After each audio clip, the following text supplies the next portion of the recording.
Welcome to the Encounter Life podcast. This episode is part of the Pastor's Desk series. In this series, Pastor Richey will share bits of wit, wisdom, and insight. For those of you that know him, you know that he loves to tell stories.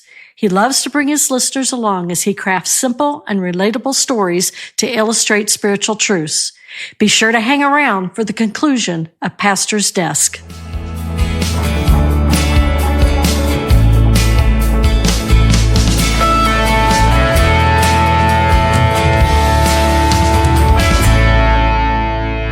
It was late on a cold, dreary, wet winter afternoon at our church located in a southern suburb of Detroit, Michigan. It was the kind of day that made me very much dislike living in Detroit.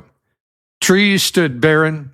Everything was covered with a slushy residue remaining after months of ice and snow. It was the kind of day that made me shiver. Never able to fully get warm. It was in the high 30s under thick, overcast skies. Forecasted temps were predicted to fall to just below freezing overnight. I dreamed of palm trees and sandy beaches.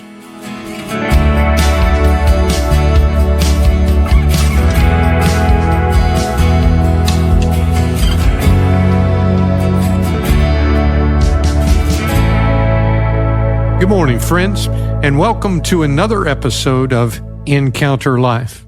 I am Pastor Kurt Richey, your host, and it is my sincere hope that you will be encouraged and inspired with another story from the pastor's desk. Encounter Life is a podcast ministry of Encounter Church, located in historic Wildwood, Florida. However, today I am recording this episode while relaxing for a few days with Joni at the Black Kettle Inn, located in South Central Missouri.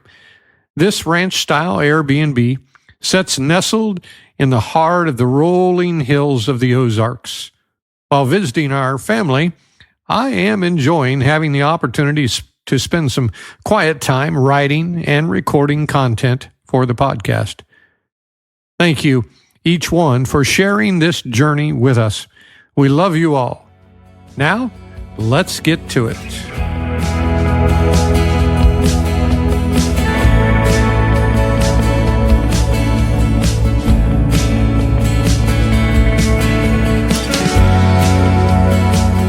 I had experienced too many days trapped in a long season in Michigan, somewhere between winter and summer. You see, Michigan has 4 seasons. Summer, almost winter, winter, and still winter. The seasons of fall and spring just don't exist. This was one of those miserable days of still winter, when everyone was exhausted and cold, slogging through soggy days and nights. The mail delivery was running behind schedule, and I was sticking around the office hoping that a couple pieces of mail that I'd been expecting would finally arrive. What little sun that remained before falling beneath the western horizon was hidden behind a deep, gloomy layer of clouds. I decided to go out and check the mailbox one more time. As I walked across the parking lot of the church, it was noticeably quiet. No one was outside. There wasn't any traffic on the normally busy Telegraph Road. Normal commuter traffic in our little bedroom community was gone. Everyone already home for the evening. I opened the mailbox and retrieved its contents. Closing the box and turning quickly to get back inside out of the icy cold drizzling rain, I heard a noise. Not sure what it was, and eager to get back inside, I ignored it. After a few more steps, I heard it again. It was a voice, perhaps a child. I stopped, looked about. I saw no one, but I remained still, waiting. I should insert a bit of additional info that would seem relevant. I have spent several years enjoying the hobby of amateur radio, also known as ham radio. Over those years, I have spent many hours relaying thousands of messages from one local station to another, and those two stations might be separated by hundreds of miles. Some nights, while seated at my radio desk, listening with headphones on and a microphone before me, radio frequencies would seem to be producing nothing but static and unintelligible noise. During this experience, I developed the skill of being able to hear voice communication and accurately decipher messages out of this noise. Little did I know then that the Lord was preparing me for this moment. I heard the voice again, very faint. It was a person, slowly crying out, "Help me! Help me!" I turned in the direction from which the voice came, hoping to hear it one last time. I started moving toward the home directly across the road. I saw no one. Then I clearly heard the unmistakable cry, "Help me!" There was an elderly Navy veteran, a widower. His name was Leonard, that lived alone in a small house in which he and his wife had lived for the entirety of their marriage. I was now running, but still saw no one. As I finally reached the rustic front porch, I saw Leonard. He had fallen just a few feet from the door and was unable to move, trapped, wedged between some outdoor furniture. He had been there for quite some time and was now weak, very cold, and shivering.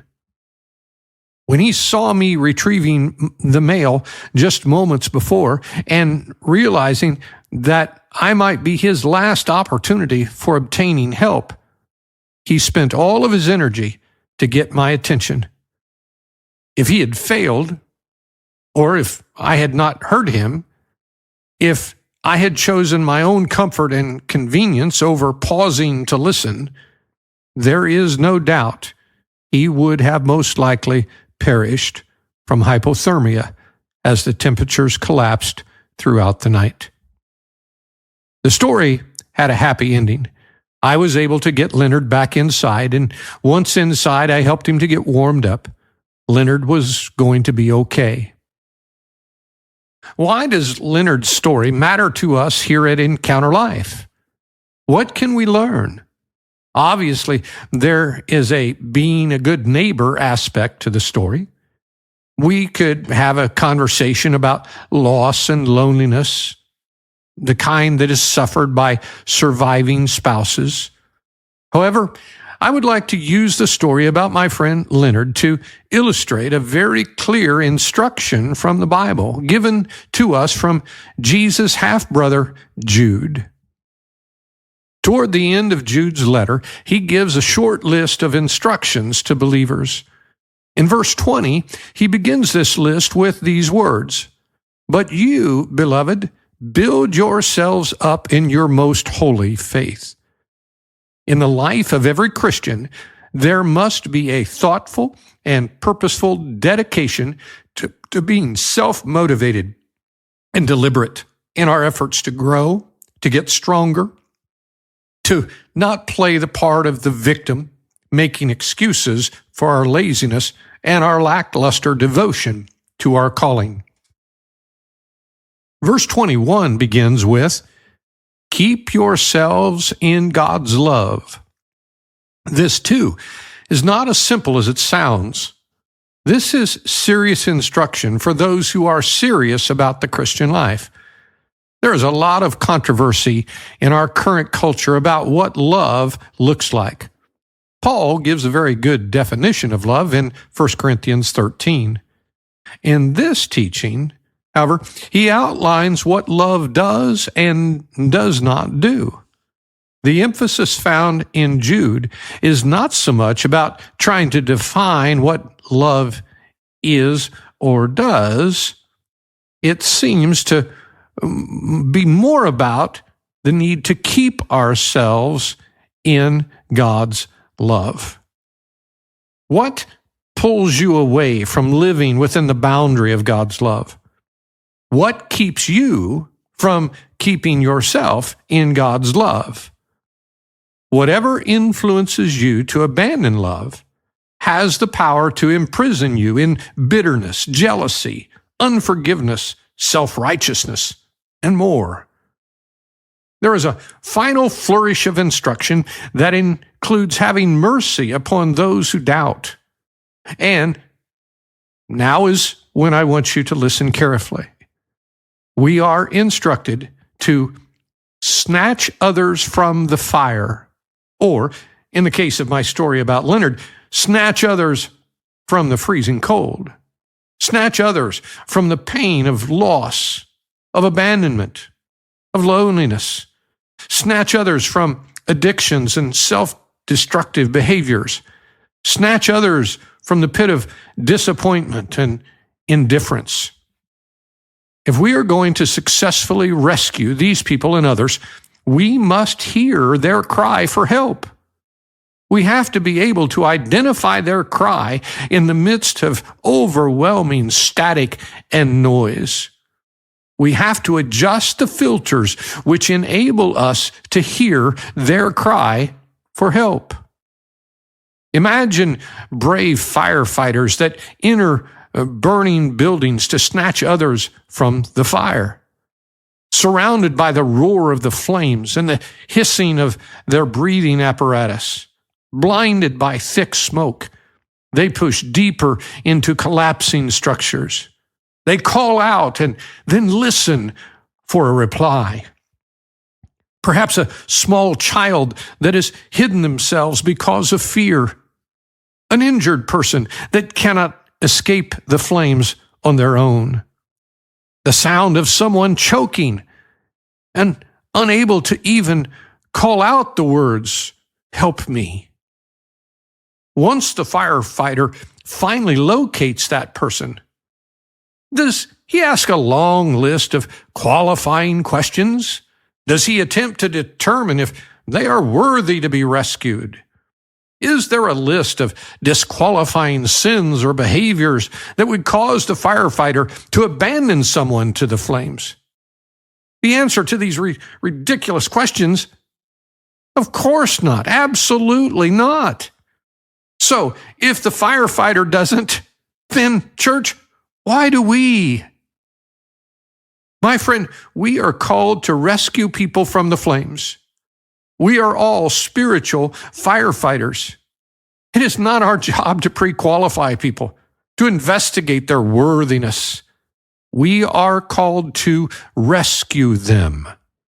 Around us daily, there are people crying out, "Help me!"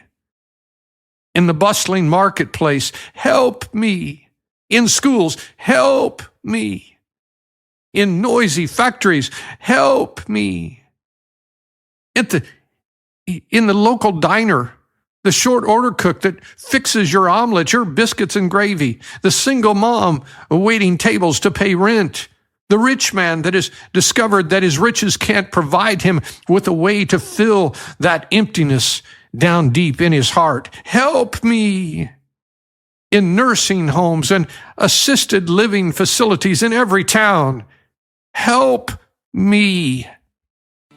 Who will answer their cry? Who will run to them? Can you hear them?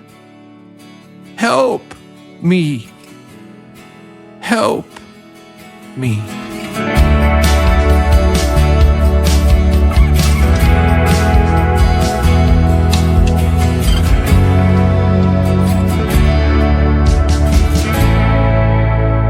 Are you crying out today, my friend? Help me. I stand ready to help you. The team here at Encounter Church is ready to help you.